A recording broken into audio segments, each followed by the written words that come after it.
خود گواہ ہے اور وہ ہر چیز کا وہ عالم اور شاہد ہے، وہ قادر ہے، اور اگر تم اس کی نافرمانیاں کرو تو وہ تمہیں برباد کر دے اور غیروں کو آباد کر دے، جیسے کہ اس آیت میں ابھی بتایا گیا۔ آیت نمبر ہمارے پاس آ گئی 135۔ اے ایمان والو، عدل اور انصاف پر مضبوطی سے جم جانے والے اور خوشنودی اللہ تعالیٰ کے لیے سچی گواہی دینے والے بن جاؤ، گو وہ خود تمہارے اپنے خلاف ہو یا اپنے ماں باپ کے یا رشتے دار یا عزیزوں کے۔ یہاں پہ اللہ تعالیٰ نے بہت بڑی بات بتا دی کہ اکثر ایسا ہوتا ہے کہ ہم کیا کرتے ہیں، اپنے عزیزوں کو، اپنے رشتے داروں کو، اپنی بیٹیوں کو، اپنے بیٹوں کو آگے کر لیتے ہیں اور گواہیاں جو ہیں وہ غلط کر دیتے ہیں۔ تو سچی گواہی دینے والے اللہ تعالیٰ نے کہا یہاں پہ بن جاؤ، وہ خود تمہارے اپنے خلاف ہو، یہاں تک کہ یہ تو اپنے رشتے داروں کے، اگر آپ کے اپنے خلاف بھی کوئی گواہی بنتی ہے تو سچ بولو، اپنے خلاف کوئی غلط گواہی نہ دو۔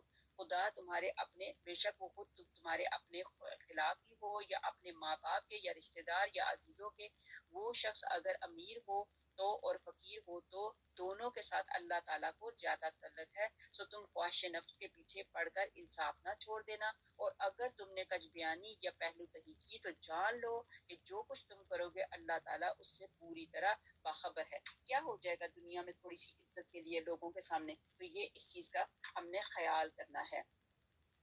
یہاں پہ یہ بتایا بھلا تم غور تو کرو کہ تمہیں دیکھنے سننے کی طاقت دینے والا کون ہے، دیکھنا سننا کیسا کچھ ہوگا، یہ سب اللہ تعالیٰ ہی دینے والا ہے۔ آگے ہمارے پاس آیت نمبر 36 آ گئی، سپارہ نمبر 5، سورت نمبر 4، سورت النساء، اور آیت نمبر 136۔ اے ایمان والو، اللہ تعالیٰ پر اور اس کے رسول پر اور اس کی کتاب پر جو اس نے اپنے رسول پر اتاری ہے اور ان کتابوں پر جو اس سے پہلے اس نے نازل فرمائی ہیں ایمان لاؤ۔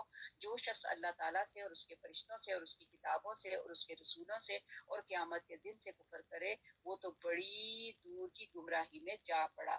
یہاں پہ یہ ایک حدیث ہے، اس کا مفہوم ہے حضرت عبداللہ بن رواحہ کو جب رسول کریم صلی اللہ علیہ وسلم نے خیبر والوں کے کھیتوں اور باغوں کا اندازہ کرنے کو بھیجا تو انہوں نے آپ کو رشوت دینی چاہیے۔ یہ جب نبی پاک حضرت محمد مصطفیٰ صلی اللہ علیہ وسلم نے خیبر والوں کی طرف بھیجا نا ان کو، تو انہوں نے، جو وہ لوگ تھے، تو انہوں نے ان کو رشوت دینی چاہیے کہ آپ مقدار کم بتائیں، تو آپ نے فرمایا سنو، اللہ تعالیٰ کی قسم، نبی اکرم صلی اللہ علیہ وسلم مجھے تمام مخلوق سے زیادہ عزیز ہیں اور تم میرے نزدیک کتوں اور خنزیروں سے بدتر ہو، لیکن باوجود اس کے حضور اکرم صلی اللہ علیہ وسلم کی محبت میں آ کر تمہاری عداوت کو سامنے رکھ کر ناممکن ہے کہ میں انصاف سے ہٹ جاؤں اور تم میں عدل نہ کروں۔ یہ سن کر وہ کہنے لگے بس اسی سے تو زمین اور آسمان قائم ہے۔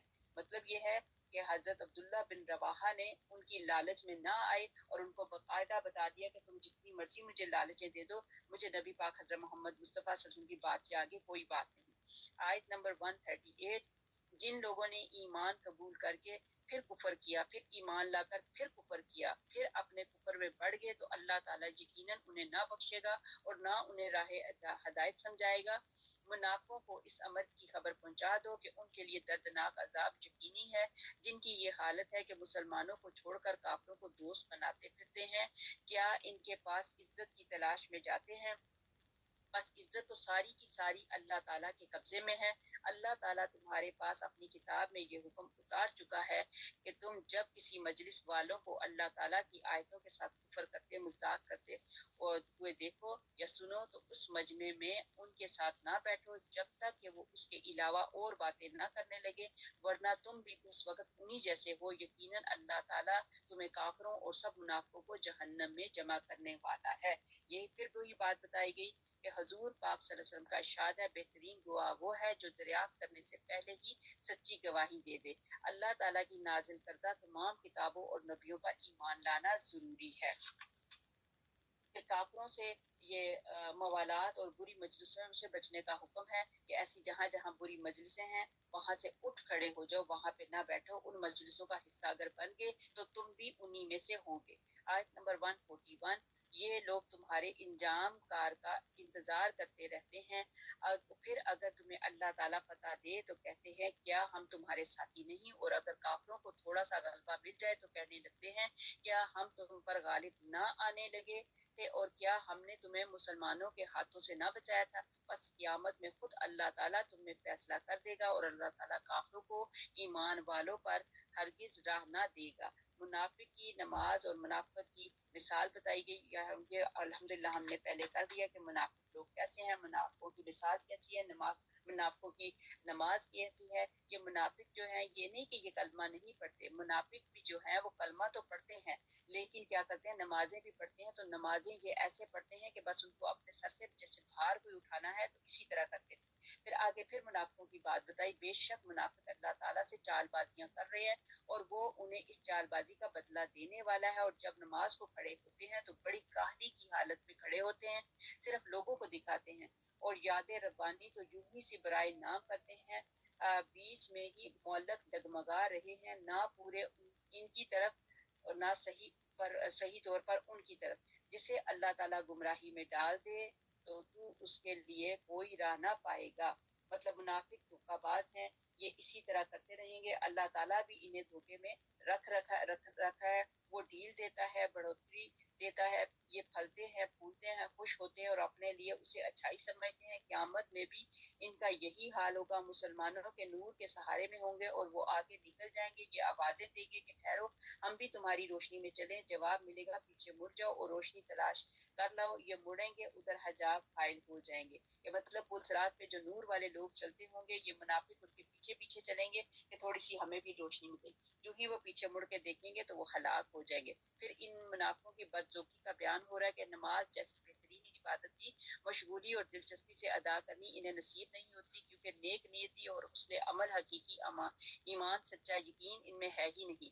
حضرت ابن عباس رضی اللہ تعالیٰ عنہ تھکے ہوئے بدن سے کسمسات کر نماز پڑھنا مکروہ جانتے تھے اور فرماتے تھے کہ نمازی کو چاہیے کہ ذوق و شوق سے راضی خوشی پوری رغبت اور انتہائی توجہ کے ساتھ کھڑا ہو اور یقین مانے کہ اس کی آواز پر اللہ تعالیٰ کی کان ہے، اس کی طلب پوری کرنے کو اللہ تعالیٰ تیار ہے. یہ تو ہوئی ان منافقوں کی ظاہری حالت کے تھکے ہارے تنگ دلی کے ساتھ بطور بیکار ٹالنے کی نماز کے لیے آئے. پھر اندرونی حالت یہ ہے کہ اخلاص سے کوسوں دور ہیں، رب سے کوئی تعلق نہیں رکھتے. نمازی مشہور ہونے کے لیے، لوگوں میں اپنا ایمان کو ظاہر کرنے کے لیے نمازیں پڑھ رہے ہیں. بھلا ان صنم آشنا دل والوں کو نماز میں کیا ملے گا؟ یہی وجہ ہے کہ ان نمازوں میں جن میں یہ لوگ ایک دوسرے کو کم دیکھ سکیں یہ غیر حاضر رہتے ہیں. مثلا عشاء کی نماز اور فجر کی نماز. بخاری اور مسلم میں ہے کہ رسول اللہ صلی اللہ علیہ وسلم فرماتے ہیں کہ سب سے زیادہ بوجھل نماز منافقوں پر عشاء اور فجر کی ہے. اب ہم نے یہ دیکھنا ہے، یہاں پہ بتا دیا گیا کہ یہ فجر اور عشاء کی نماز جن کے اوپر بوجھل ہے، ہمیں اپنا خیال کرنا چاہیے کہیں ہم بھی تو منافقوں میں سے نہیں. اللہ سبحانہ تعالیٰ ہمارے لیے ہماری نمازوں کو آسان کرے اور اس میں اللہ تعالیٰ خشوع اور خضوع پیدا کرے. آیت نمبر 144. اے ایمان والو، مومنوں کو چھوڑ کر کافروں کو دوست نہ بناؤ. کتنی مرتبہ اللہ تعالیٰ نے قرآن پاک میں ہمیں سمجھا دیا. جیسے ایک ماں باپ اپنے بچوں کو سمجھاتا ہے کہ فلاں بچہ اچھا نہیں، فلاں کی صحبت اچھی نہیں، لہٰذا اس سے بچو. تو اللہ سبحانہ تعالیٰ یہاں پہ کافروں کے متعلق بتا رہے ہیں، اے ایمان والو، مومنوں کو چھوڑ کر کافروں کو دوست نہ بناؤ. کیا تم یہ چاہتے ہو کہ اپنے اوپر اللہ تعالیٰ کی صاف حجت قائم کر لو؟ منافق تو یقیناً جہنم کے سب سے نیچے کے طبقے میں جائیں گے.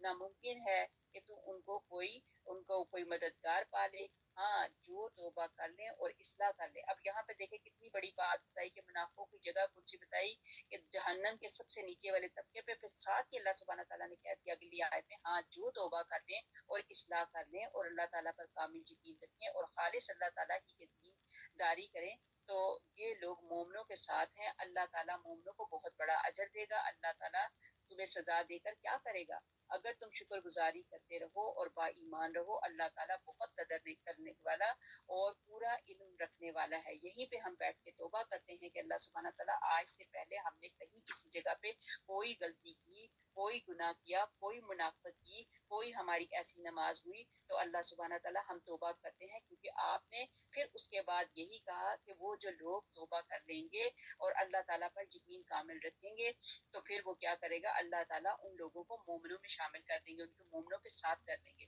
تو پھر آگے اللہ تعالیٰ آپ نے بتایا کہ اللہ تعالیٰ مومنوں کو بہت بڑا اجر دے گا. اللہ تعالیٰ تمہیں سزا، اللہ تعالیٰ نے خود ہی کہا کہ مجھے کیا قرض پڑی ہے، مجھے کیا ملے گا کہ میں تمہیں سزا دوں، بس میری شکر گزاری کرتے رہو اور ایمان میں آگے اگلے درجوں پہ جاؤ. تو یہاں پہ یہی بات بتائی گئی. اللہ سبحانہ تعالیٰ مجھے اور آپ کو کامل ایمان عطا فرمائے. رسول مقبول صلی اللہ علیہ وسلم کا ارشاد ہے کہ منافق کی مثال ایسی ہے جیسے دور ریوڑ کے درمیان کی بکری کا کبھی تو وہ میں کرتی اور اس ریوڑ کی طرف دوڑتی ہے اور کبھی اس طرف اس کے نزدیک ابھی طے نہیں ہوا اس میں جائے یا اس کے پیچھے لگے. مطلب یہ اس کا یہ حال ہوگا کہ اس کا یہ اس طرح کا بکری والا حساب ہو جائے گا. ابھی بن خاتم میں ہے کہ مومن، کافر اور منافق کی مثال ان 3 شخصوں جیسی ہے جو ایک دریا پر گئے. ایک تو کنارے پر ہی کھڑا رہ گیا، دوسرا اتر کر پار ہو گیا، منزل مقصود کو پہنچ گیا، تیسرا اترا چلا.